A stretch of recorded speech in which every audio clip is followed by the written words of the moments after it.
Hello, and welcome to None of the Above. My name is Steve Nemerovski, and I'm your host. None of the Above is a political program. We talk about why the political system is dysfunctional and polarized. And on every show, we try and talk about solutions and how we can unwind this dysfunction and polarization. Today, I'm really excited because we have never really gotten into much on the Supreme Court. And I've always wanted that, and I've been chasing after Jeff Rosen for years. He's our guest today, so I feel like I really reeled in the big fish today. And we're going to have a great conversation. We're going to talk about two things in particular. A little bit about the Supreme Court, but before we get there, we're going to talk about the National Constitution Center that Jeff heads up. And we're going to talk about a constitutional crisis, at least in my mind. And no, not that one, whatever that one is for you. But we're going to talk about the fact that most of the people in the country don't even know how to spell the Constitution, let alone what the branches of government are, et cetera, et cetera, et cetera. And to me, this is just abhorrible. We talk about solutions on this show. One solution I always tell you is you've got to vote, okay? If you don't vote, this system is broken. And beyond that, you've got to understand how the system works, how it was founded, what we're here for, and why this is arguably still the greatest democracy on the face of the earth, and why we have to keep it being the greatest democracy on the face of the earth. So we have with us today Jeff Rosen. He's the president of the National Constitution Center in Philadelphia, a great friend of the Constitution, and we're going to jump in right away, I guess. So Jeff, thanks for being here. It's great to be here. Chasing you for years. I'm glad you did. You've been so busy educating people on the Constitution, we couldn't get you here. Well, it's very important work, as you said, and you're absolutely right. It is a constitutional crisis when people are not aware of the basics of government. And the stats you quoted are absolutely right. A third of Americans cannot name a single branch of government. Only a third can name all three. And Yasha Monk, who's out here at Aspen, has these new, really troubling statistics that young people, 43% of them, are willing to consider autocracy as an alternative to democracy. Older people are less so. So constitutional lack of knowledge is an urgent constitutional need. And the Constitution Center in Philadelphia was founded by Congress to educate and illuminate the Constitution on a nonpartisan basis. Imagine that in this incredibly polarized time that you're trying to educate people about. We bring together liberals and conservatives and everyone in between to discuss what they agree and disagree about this document that holds us together, the U.S. Constitution. Now, it's this beautiful museum of the Constitution in Philadelphia, and I want anyone who's in Philly to come and see us. It's right across from Independence Hall on Independence Mall, where the Constitution was drafted. We have the rarest original drafts of the Constitution written by James Wilson, original copies of the Bill of Rights. But it's also a national online education center, and we have debates across the country, and we have this incredible platform that I've got to plug because it's so exciting. It's called the Interactive Constitution. You can find it in the App Store under Interactive Constitution. It's gotten 17 million hits since it launched 2 years ago. And you can click on any amendment. Here, I've got to pull my hat trick and show it. Okay. Go to the Interactive Constitution, and you can click on a nice uncontroversial provision like the Second Amendment. And you can see the top liberal and conservative scholars in America, nominated by the Federalist Society and the American Constitution Society, the leading liberal and conservative lawyers groups, with 1,000 words about what they agree the Second Amendment means, and then separate 1,000-word statements about what they disagree. And then multiply that by all 80 clauses of the Constitution, and it's a veritable education in democracy, where I'm a constitutional law professor. I learn something every time I click on this provision. Everyone from Supreme Court justices to columnists to school kids are learning about it. The College Board is using it as the center of the new AP curriculum. And it's just a model for citizens about the fact that when you set aside your political views and focus on constitutional arguments, the areas of agreement and disagreement are much more deep and often surprising than you'd expect. So let's back up. I normally do this at the end. You pulled your phone out, and we can't show the phone on the screen here. I'm going to put the phone away now because we've got to talk. Let's tell the viewers what you just walked through. If they want to get involved in this interactive process, what buttons did you just push and how do they get there? Okay, so go to the App Store and look for Interactive Constitution, and you'll see the app. Go to the App Store. Yep. Interactive Constitution. Okay. Download the app, and it's all right there. Or go to the web and constitutioncenter.org, and it's right on the homepage, and you'll see it there. And it's free, and it's online, and it's this stunning, necessary, urgently deep educational resource that will teach you from different perspectives about what the top scholars in America agree and disagree about every part of the Constitution. All right. So let's back up a little, and then now we'll come to where you are. Okay. All right.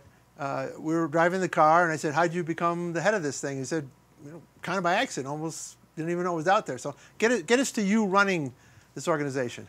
Well, I had two of the best jobs in the world as a law professor at GW Law School and a legal journalist. And I did that for a long time. And the Constitution Center just called, and so they said they were looking for a new head. And they took a flyer on me because I'd never run an organization before. And I started in 2013, and it just is the most meaningful and fulfilling thing I've done in my life, because it's a form of teaching audiences of all backgrounds and ideologies and perspectives, from middle school kids to high school kids and college kids to adult learners, 8 to 80, 9 to 90. And it's a museum, it's an education center, it's a debate center, and it's incredibly important. And now that democracy is under siege in the US and around the world, we're seeing the tension between populism and constitutionalism, and all of a sudden the framers' warnings about the dangers of an uneducated citizenry and their belief. Jefferson said that a democracy cannot survive ignorant and free. This is not an abstraction anymore. Civic education is urgently important. So we're just getting a huge response for these efforts. It's now the 5th most highly visited museum website in the country, all because of this interactive constitution and the stats for it. And I think that it's going to be more necessary than ever, and we're just going to keep pushing it out. Now, I knew we had a constitutional crisis because my wife and I used to watch the Jay Leno show. Huh. And he had a segment called Jaywalking. And he would go out on the street and he would ask people the simplest questions, and they couldn't answer them. Yeah. So it was clear to me this was going on. How did you know we had a constitutional crisis? Well, I guess I read the studies that I've been citing and was really shocked. And it's really alarming also how the numbers are at their lowest in 6 years, the number of Americans who can name the 3 branches of government. So, and then, of course, the Constitution Center is nonpartisan, and the polarization that you're examining and the structural forces that have led to rule by online mobs rather than by thoughtful, slow deliberation over time preceded this presidency. But it's only exacerbating in America and around the world, and now a lot of people are paying attention to it, and that's why we're getting so much engagement. So I've noticed from going on your website that you work on like 3-year strategic plans. And you're in the middle of a strategic plan now. You've got a 3-year goal. So walk us through this 3-year period of time and what is you trying to accomplish? Well, the main goal is to educate Americans about the Constitution on every media platform. So this interactive Constitution I mentioned is incredibly exciting, but it's also text-based, and we need to get it to learners of all backgrounds. So the next phase of the strategic plan is to create videos and lessons plans that will bring it to learners of all backgrounds. Right now, the College Board is making it the new AP curriculum's centerpiece, and we're creating a First Amendment curriculum for advanced placement kids. But we need to get it to disadvantaged kids, to middle school kids, to kids of all backgrounds from around the country. So I'm thrilled that Justices Neil Gorsuch and Elena Kagan have agreed to make videos around the interactive Constitution that will help us bring the First Amendment provisions into the classroom, because they really support this nonpartisan project. And through that and through lesson plans and partnerships with public and private schools around the country, we're really going to push it out. Then we have this debate component, and I want visitors also, I'm just plugging our materials because I think they're so important. We have this really phenomenal weekly podcast called We the People, where I get to call up the top liberal and conservative scholar every week to discuss the constitutional issue of the week, from the latest Supreme Court decision on digital privacy to the Golden State Killer and genetic privacy in the Constitution. And that's also getting about 100,000 listeners a month. We want to push that out nationally. We have debates every week and in Philadelphia, which are all YouTubed and broadcast and archived. And we're also traveling around the country in partnership with groups like Intelligence Squared, who are out here in Aspen now. Right, I know them. And we need to get those debates in front of adult learners and all archive them on the interactive Constitution. And then we have to integrate all of this great digital product into the museum itself in Philadelphia. So when it's so exciting this building is amazing, by the way. It's designed by I.M. Pei. It's got these incredible views of Independence Hall. But when these school kids come yearning for constitutional education, they've got to be able to interact with the best educational materials online and also have substantive classes learning about the Constitution from scholars and teachers. So that's the plan. It's a simple mission. It comes from Congress to increase awareness and understanding of the Constitution on a nonpartisan basis. And of course, the center of the strategic plan is we've got to fund it because it's a private nonprofit created by Congress, but not much government money. So we're looking for supporters from around the country to help us achieve our mission. So if we have 1/3 of the population that doesn't know any of the branches of government and 1/3 that knows one branch or something else, it's almost as if, where do you start? So are you focusing on younger students to try and catch them early? Old guys like me, is there an emphasis in terms of how you're trying to approach this? I believe we have to reach learners of all ages. The founders thought that. They believed that, of course, early education is crucial, and in middle school, having a deep civics curriculum and understanding what the three branches are is necessary. Getting in further in high school and college. But it's a lifelong process, and Jefferson and Brandeis talked about citizens cultivating their faculties of reason so they could be governed by reason rather than passion.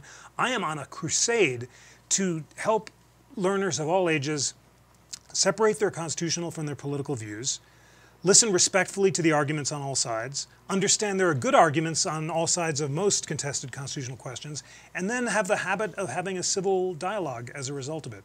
And we're doing that with these different materials. It's an ambitious plan, but it's a necessary one, and that's what we're trying to do. Now, I'm not a student of all your programs, but sometimes it's best when there's a competition. Have you created competitions, kind of like a spelling bee, a constitution bee, or something where these kids want to jump in and win the competition, win the prize, so to speak? Things like that helping at all? We do. We got a wonderful grant from the John Templeton Foundation, which made this interactive Constitution project possible, and it had essay contests about the Constitution with prizes of up to $100,000 for the school that came up with the best plan for teaching the Constitution. $100,000? It was a very significant and serious prize. It was real money, and it was inspiring to see the kids that won it.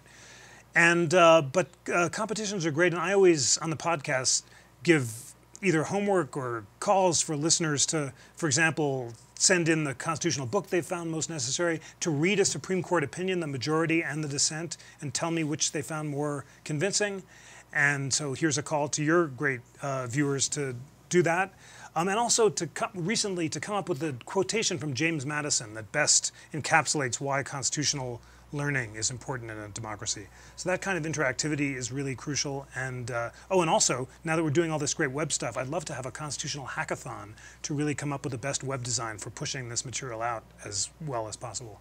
Yeah, the competition. We're in a capitalistic, competitive society. We are. So what goals do you set? In other words, you have a 3-year plan, but do you have specific goals where at the end of the 3 years we want to be down to only 10% of the people don't know it? Or well, how do you know where you want to get to? Well, we need to increase awareness and understanding of the Constitution, and we can measure that in a bunch of ways. With digital stats, we were blown away by that. We went from 0 to 17 million hits in 3 years. Was a staggering achievement. USA Today called it an internet sensation. So we want to increase those numbers. We can measure the number of classrooms that we're in. We can measure substantive knowledge. So 72% of kids who interacted with our material about federalism increased their knowledge of the relationship between the federal and state government. And we can measure before and after results there. We have visitation goals at the museum. And broadly, of course, we want to have more and more Americans be aware of how to separate their political from their constitutional views. So those are the kind of metrics that we're using. Now, a lot of people these days complain about Trump from a style perspective.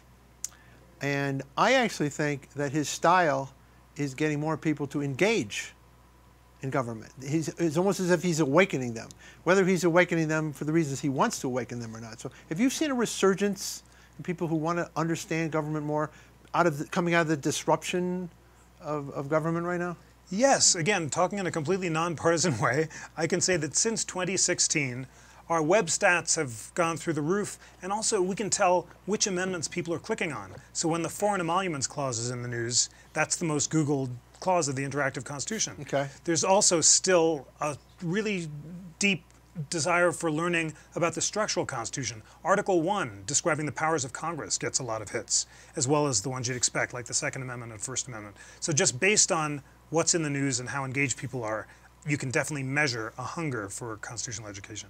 I know in our society right now, we always want fast results, fast, fast, fast. I'm not a fast result guy. And I actually enjoy the give and take now of people engaging in government, and for whatever reason, they're getting there. And hopefully that's going to, play out on your end, and we're going to get a better result. Absolutely, and fast results are exactly what the framers were afraid of.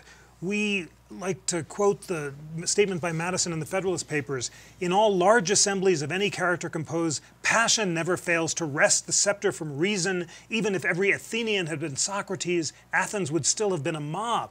The framers are afraid of fast votes by direct democracies meeting face to face. The Athenian prototypes of Twitter polls and Brexit votes are exactly what they're trying to avoid. So the whole system is designed to slow things down. Separation of powers, checks and balances, and the Electoral College, which never turned out the way they expected, a Senate which cooled the passions of the House, federalism, and above all, the extended size of the American Republic, which Madison thought would make it hard for factions or mobilized ideological interest groups to mobilize quickly. All this the framers thought would guarantee that majorities would rule, but would rule deliberately, slowly, and over time. And there's so many changes that have undermined their cooling mechanisms, including, most notably, the polarization that this show is designed to explore. When we live in red and blue filter bubbles and echo chambers and geographically self-segregate each other, we're now more polarized than at any time since the Civil War, according to measures, which you know well.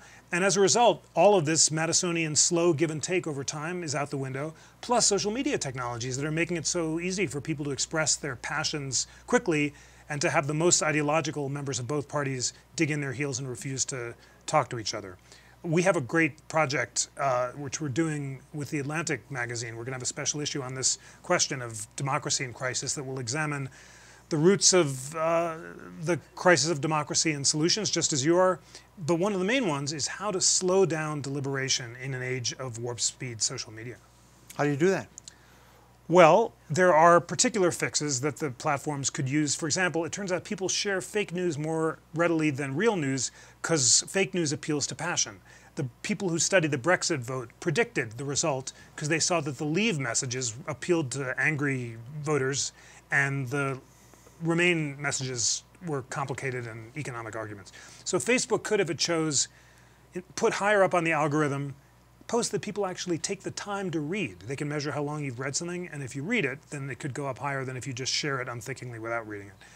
But the most important way to slow things down is to inspire people to learn about the Constitution, to take the time. Look, it'll take a second to download the app, but you've got to read the Second Amendment majority statement and then the dissenting statements. I don't know, in 10 minutes you'll learn stuff about the Second Amendment you never learned before, but you have to take the time to do that, and that's what we got to inspire people to do. I hadn't thought about this before. Do you have a version of the Constitution that is in the "Are you smarter than a fifth grader" kind of a thing? Where it's not easy to read the Constitution. No, it's not. If it was easy to read it, we probably wouldn't need a Supreme Court. Yeah. So it's not easy. Have you tried to take the amendments and rewrite them almost in some type of a different language? If we're writing the Constitution today, here's what the First Amendment would say, kind of thing? You know, there are certain sacred texts, and for the National Constitution, the text of the Constitution is sacred. It sacred. You don't fiddle with that. But you can explain it, and you can create videos, and you can describe it and stuff like that, but I think I'm not going to try to improve on those words. All right, well, you're a great ambassador for the Constitution Center. If only you were more enthusiastic, but I think my viewers picked up on the message here today. Good. I'm going to transition now because I've never had anyone to be on the show where we've been able to talk a little bit about the Supreme Court. Now, I don't see the Supreme Court as dysfunctional, and I hope we never get there. Because if we ever get to the point in time where people view the court as dysfunctional, we've got probably worse problems than we have right now. Yeah. But I think the process about the court has been very dysfunctional. Starting with, I don't know when you think it started. I don't know if it started with the Bork hearings or whenever it started in your mind, up until last year when McConnell, the head of the Senate, literally one man in the entire country was able to decide who was going to be on the Supreme Court. I don't think the framers of the Constitution ever wanted one person, other than the president perhaps, but not even then, to decide who's on the Supreme Court. So how do you see this dysfunction? Where do you think it came from, and how are we going to get out of it? You know, this is, again, in a nonpartisan spirit. It is fair to say that it's harder to approve nominees than it has been in a very long time. And in fact, I think if President Trump were to get a vacancy and the Democrats held the Senate, they wouldn't fill it. I don't think they would. They wouldn't. So that's just descriptively, things have gotten much more polarized. And the cause of the dysfunction is polarization. So it's one symptom of this system-challenging polarization that you are describing in so many ways. In the modern era, the Bork era hearings started things, ramped up the interest groups on both sides, who mobilized with a whole industry devoted to the Supreme Court, and then both parties just kept becoming more and more intransigent, and here we are. It's wrong that the framers didn't anticipate any of this. In the election of 1800, which led to the creation of political parties, which they didn't anticipate, the outgoing Federalists reduced the size of the Supreme Court to deny the incoming Jeffersonians the ability to appoint justices. So things have been quite harsh before, but at least in the 20th century. Roosevelt trying to make the court bigger. Court, absolutely. Right. But there was a truce for a good part of the 20th century, and now there's not, and it is sure hard to get on the Supreme Court if you don't hold the Senate. It's not even the Supreme Court. It's really beyond that. I don't know what the statistics were, but I read maybe up until 1980 something or 1990 something, in the whole history of the country, we'd only had one presidential appointment contested, or 10, or what, some de minimis number. And now we've had hundreds. And we have, how many judges do we have on hold right now in the U.S. Senate? There are a lot. The Democrats held things up too. It's just been getting worse and worse with each year. This use of the filibuster rule to basically be a minority veto was not what it's intended to do. Right. And it's not promoting deliberation, and both parties have supported that kind of filibuster reform at a certain point. And of course, in the end, just by almost happenstance, it was the Democrats that blew up the filibuster for the Supreme Court. And now the result is where we're at. So this is a political problem, crisis, whatever you want to call it. Although not everyone sees it as a crisis. During the Garland nomination, Justice Ginsburg said, we're really overworked on the Supreme Court, we need another judge. And Justice Alito said, no, we got no problem, we can get along fine with 4. So it's a political crisis, and it's just one of many related to polarization. Now, you mentioned the filibuster. What's your sense of that? Do you think we've gotten to a point in time where we need to take a hard look at some of these rules? Or maybe the filibuster can work if it is designed to slow things down as part of what is wonkily called regular order in the House and Senate, to make a bill go through committee, to have to jump through a lot of hoops, rather than to ram it through on party line votes. So the fact that both the Affordable Care Act and the tax bill got no votes from the other party is a real Madisonian problem. That's not the way Congress is supposed to work. Right. So to the degree that the filibuster is now being used by the minority party as the last vestige of intransigence that they have left, is part of a broader problem in Senate and House rules that needs to be addressed. And you could imagine if the parties were stronger and regular order were restored, repealing or rolling back the filibuster so it's really reserved for urgent matters rather than just a general intransigence tool that could work. So you were talking about the Constitution for quite a while, but it took you a while to get to one of my big bugaboos, which people know about. It's the checks and balances. Yeah.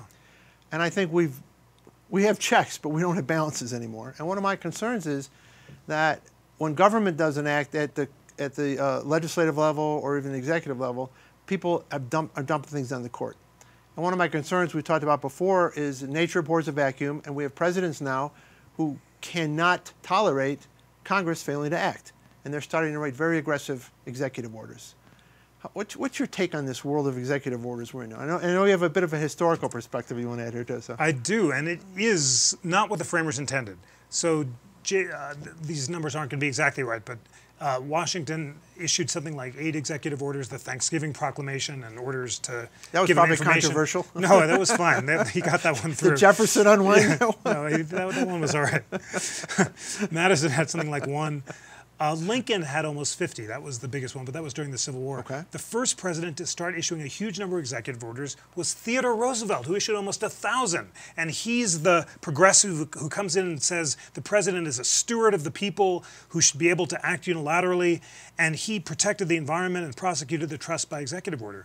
Then came his appointed successor, William Howard Taft, who you know, because we were talking, I'm a big fan of, because I have a new biography of him called William Howard Taft. Right, let's make a pitch. Well, name of the book is? It's called William Howard Taft. It's on Amazon? On Amazon from the American Is there President an app? series. No app. No app yet, There okay. could be. American President series, okay. Yeah, it was a wonderful assignment. And I came to respect Taft as our most judicial president and presidential chief justice. He came in, a former judge who yearned to be on the Supreme Court, and after he lost the presidency, got there. He wanted to put Roosevelt's active executive orders on firm constitutional grounds. So he persuaded Congress to protect the environment and lower the tariff and pass a free trade agreement. And he protected more land in one term than Roosevelt did in nearly two, but all by working within the constitutional channels. Then Roosevelt runs against him, because he wants another term, and Taft believes that the election of 1912 is a crusade to defend the Constitution against two populist demagogues, Roosevelt and Wilson, who are saying the president should channel the people directly and are also defending the use of executive orders and defending the recall of judicial decisions by popular vote.